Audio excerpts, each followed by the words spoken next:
صحیح احادیث، سیرت کی کتابیں اس بات پر گواہ ہیں،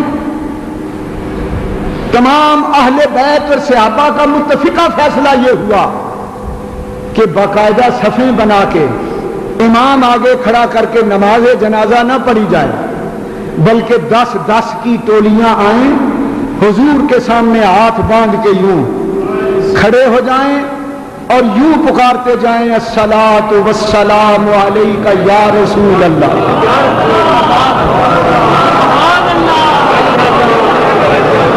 میرے آقا سرور کائنات کے لیے جنازہ کس طرح ہوا؟ باقاعدہ صفیں باندھ کے نماز جنازہ کی طرز پر نہ ہوا، بلکہ جو آتا گروہ در گروہ الصلاۃ والسلام علیک یا رسول اللہ پڑھ کے آگے گزر جاتا۔ سبحان اللہ۔ سوال یہ ہے کہ حضور پر نماز جنازہ کیوں نہ پڑھی گئی؟ بالکل۔ اس کی وجہ حضرات محترم توجہ فرمائیں۔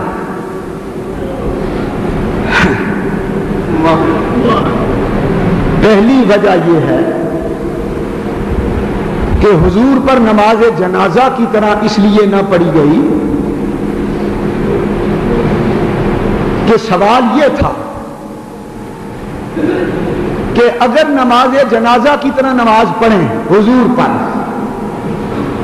تو پھر یوں پڑھنا پڑے گا اللہم اغفر لحینا ومیتنا، یہی پڑھی جاتی ہے نا دعا، اے اللہ بخش دے سب زندوں کو، بخش دے سب مردوں کو۔ تو اگر یوں پڑھی جاتی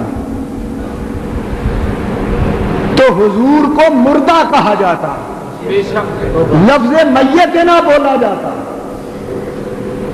صحابہ نے یہ برداشت نہ کیا کہ حضور کے وصال کے بعد کوئی آپ کو مردہ کہہ کے پکارے۔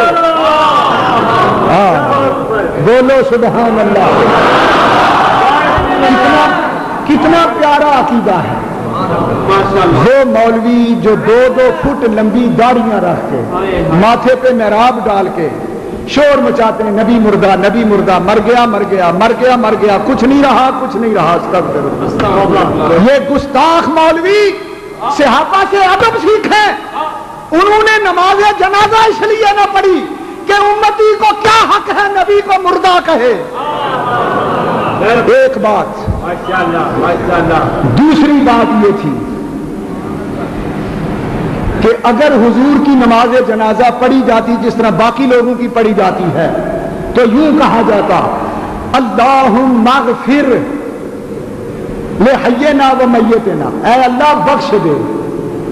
تو یہ بخشش کی دعا حضور کے لیے بھی ہوتی، سب کے لیے ہوتی اور حضور کے لیے بھی، اور بخشش کی دعا اس کے لیے کی جاتی ہے جس کی بخشش میں کوئی شک ہو۔